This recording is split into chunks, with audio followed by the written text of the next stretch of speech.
Hi guys. So this is my first video ever and I feel a little bit scared to put myself out here because I don't feel like I'm some live yoga bodied mindfulness teacher surrounded by like crystals on YouTube. Just like imperfect me, my little fat Buddha self. Um, and I was just having this conversation with my husband where he was like, close the window, shut off the fan. Like, I don't want things to be perfect. You don't have to be perfect to like do something or say something.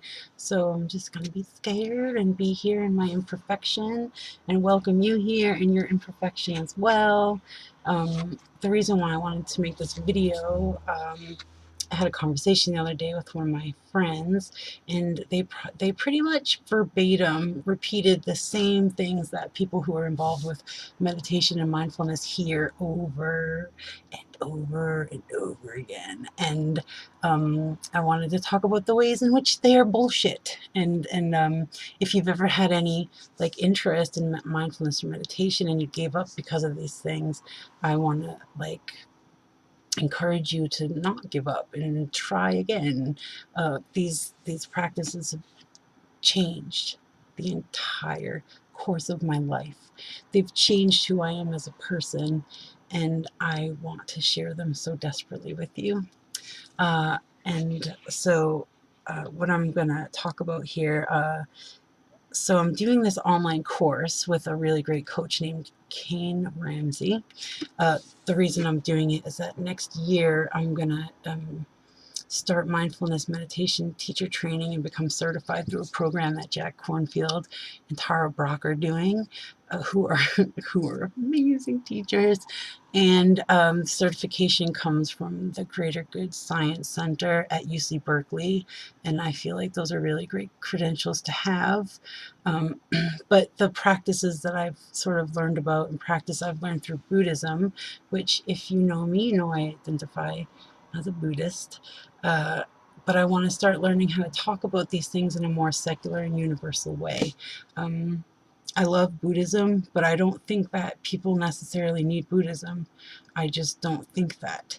I think that these sort of universal practices of contemplation and investigation and inquiry can change the entire world, whether or not they're attached to any sort of ideology beyond themselves. Um, so anyway, in this course that I'm taking with him, he's listed. It's a master mindfulness practitioner and teacher course. So he talks about busting the myths of mindfulness, and that's what I wanted to talk about. I'd like to read just like a little something he says when he opens this article, and it says, human beings have a hugely unhelpful tendency of rejecting those things that they do not understand, and subsequently have had many complaints about mindfulness and the practice of it.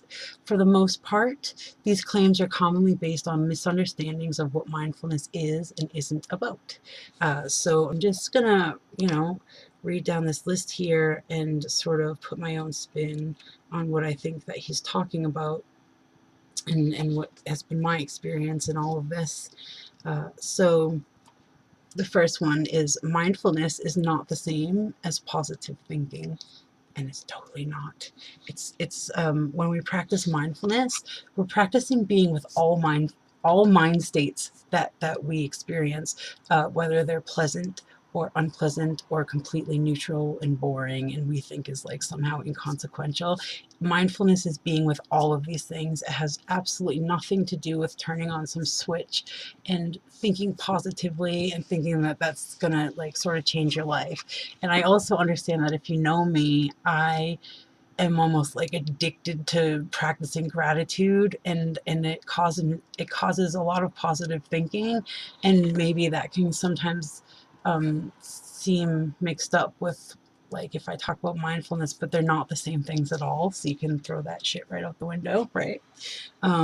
The second one, it's mindfulness is not a quick fix. Um, Again, you're not just going to turn this on and fix the problems in your life like, oh, I'm mindful today, so everything's going to be great and I'm not going to have any problems.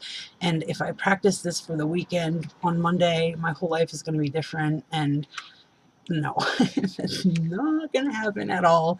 It's really every long-term practitioner and teacher that I've ever known will tell you that it's lifelong, like it's lifelong learning, and that's it takes a little bit of dedication and discipline to do that. It's not a quick fix. The next one is that it's not a miracle cure. Um, it won't make our stress or pain go away. Our stress and our pain might still be there, but it's going to teach us this different way of relating to the stress and the pain of our lives. Um, if we meditate and practice mindfulness regularly, it can change the way we relate to these awkward moments.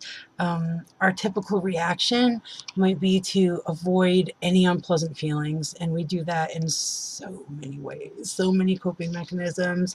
But if we learn to stay present and experience painful thoughts and emotions and like physical sensations in the body, we can learn to relate to them differently, and this can change our life and the quality of our life and just make it better. Um, Not necessarily, but that's been my experience, right? That's the only point of view that I can speak from, really. Uh, we when we practice these things, we see the extra stories that we create about the pain or difficulty we're going through, right? So there's like the phenomena that happens, and then there's our instant like reaction to that phenomena, and then something that's mostly we're not too conscious of, like we're really conscious of our initial reaction to whatever just happened, but there's this third part of the equation that's like our relationship to our reaction. And that's generally where I find the most suffering and the most not being aware of like what's driving us. It's in that third part, and mindfulness teaches us to sort of be with that and learn to let that third, it's called in Buddhism the second arrow, how to let that shit go and just not have that whole added layer of suffering. Um, the next myth is that mindfulness is not a religion. It's not a religion. Although it was initially founded in Buddhist practices, it actually comes from many different sources around the world at different time periods. And so, like, as an example, some of mindfulness's central teachings came from ancient Hebrew, and it's taught today in countless secular ways. So you don't have to be a Buddhist, you don't have to be anything. You can be a Christian, you can be a Muslim, you can be a Druid, you can be anything you want and practice like these universal practices that can affect your life in positive ways. Um, the next myth is practicing mindfulness is not about learning to relax. It helps you to learn how to relax, or that's been my experience, but that's not what the practice is about at all. Mindfulness has nothing to do with relaxing or being relaxed. You could be uh, tight as a, you've gotten some crazy fight with someone in your family and you think your whole world is about to end and your stomach is in knots and your shoulders are up around your ears, and you can be mindfulness through that. It's just the paying attention that, oh, this is happening, like this is happening. So it's not about relaxing. So you don't have to say, I can't do this because I can't relax. Nothing to do with it. It's not about trying to empty our mind of conscious thought. Rather, we're learning to see our thoughts, which are going to happen no matter what. It's learning to see them as passing phenomena and things that we can latch onto or not latch onto as we choose. And at first it might not feel like a choice, but after practice, you see the nature of the mind, and you do realize that it is sometimes a choice, and you can choose what you think about, and you can choose how you relate to things, because you've put in the effort and the practice of watching how thoughts come and go, and things like that. The next one is my mind is too busy to meditate. It's a common belief, but it's the nature of the mind to be busy and always look for new things. So, like I just said, our minds are not going to start thinking. Our brains are an organ that thinks, and it thinks for our survival. It thinks to get us into the next moment. And our mind it's not going to shut off. Like, there's this physiological aspect that's the brain itself and what it does. And then for me, the mind is like, it's like the watcher of the brain, or like the consciousness, like attached to the physiological brain, and you're just gonna think stuff. I can't stand it when people think that they can't do this because they can't stop thinking, because actually it has nothing to do with that. Let's see.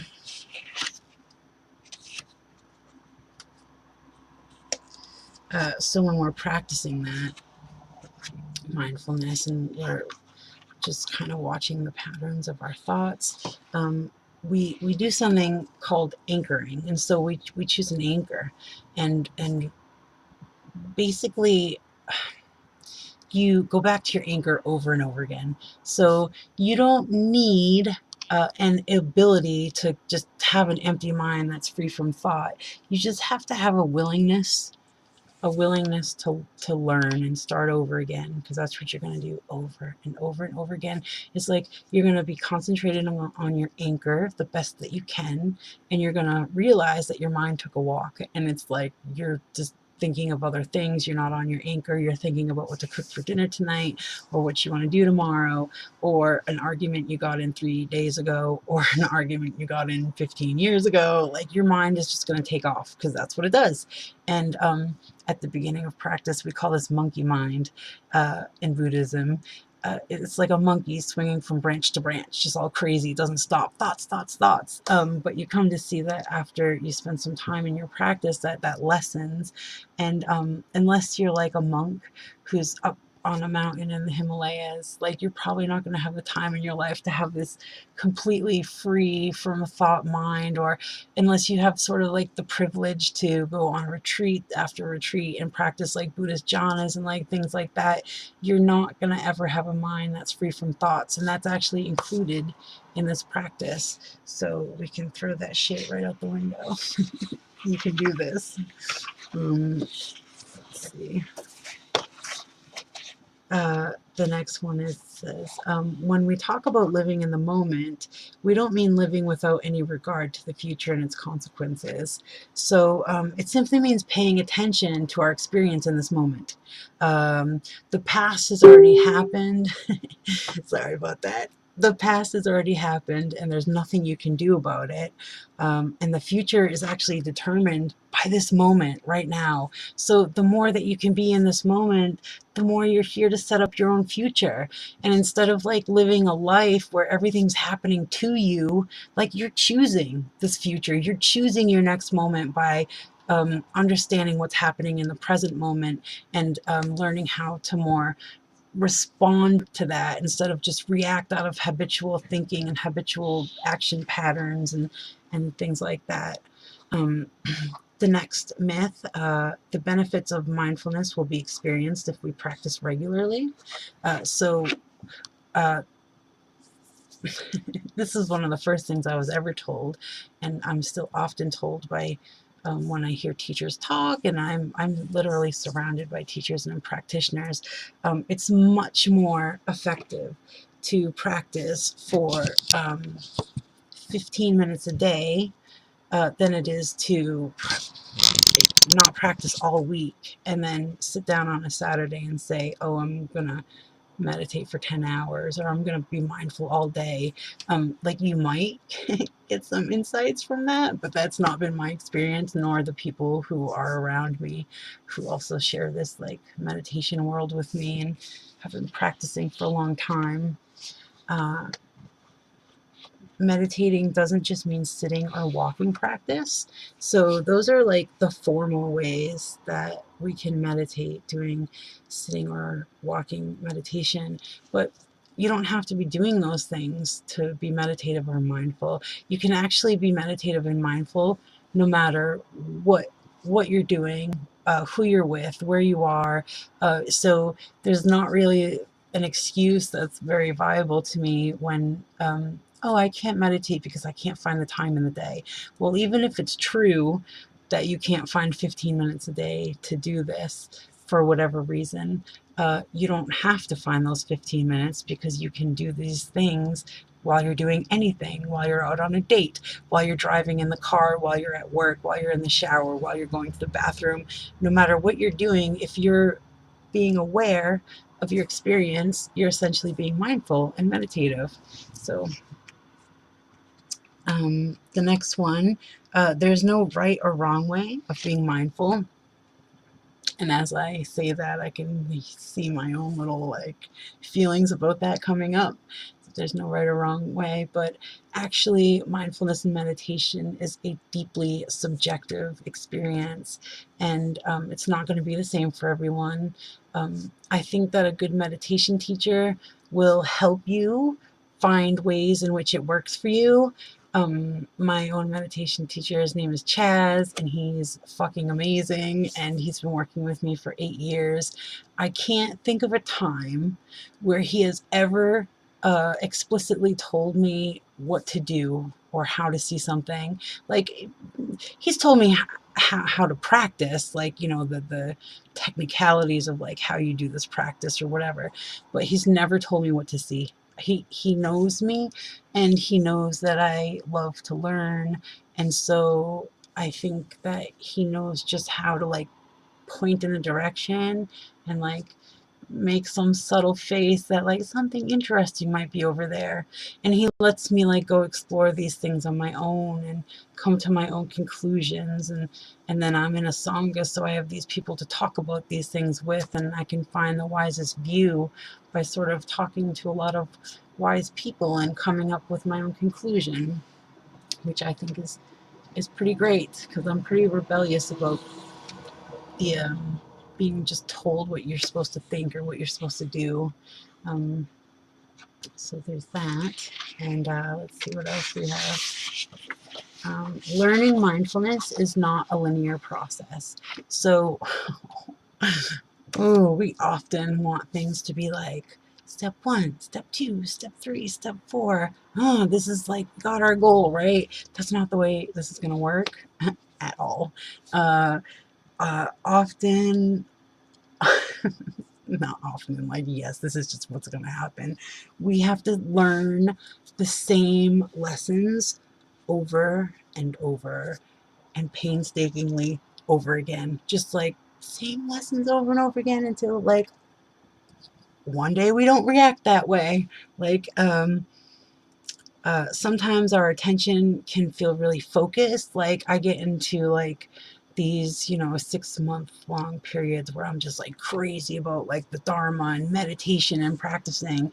And then I like fall off for 3 months and I just meditate for 5 minutes before I go to bed every night. And like, that's just like how life ebbs and flows. And it's not going to be a linear process at all. It's better to think of it as like, just like sort of a lifelong process that is kind of like 360 encompassing to your life. It's not linear. So I hope you won't expect that experience. I'm telling you it's not so. That's all of them.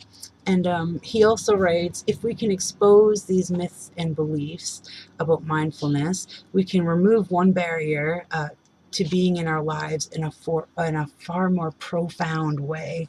Most of us find it challenging enough to practice mindfulness consistently, even without having serious misgivings about its main ideologies and foundations. So if you're still here at the end of the video, thank you for watching this whole thing. I'm super happy to share this with you, and it's also brand new to me, so I appreciate any patience on my non-perfect part.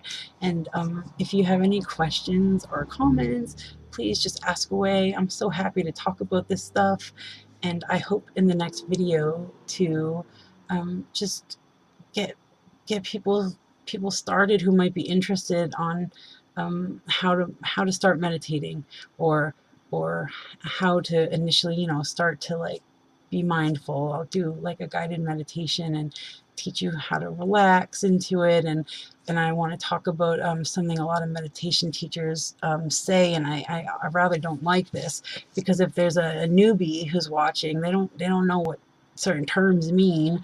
And a lot of meditation teachers will start their guided meditations with, well, now settle in. But like, that's great for people who know how to settle in, but it's not so great for people who don't know what the fuck that means. So I hope to teach you that next time. Thank you for watching this. Have a good day. Bye. I love you. Mwah.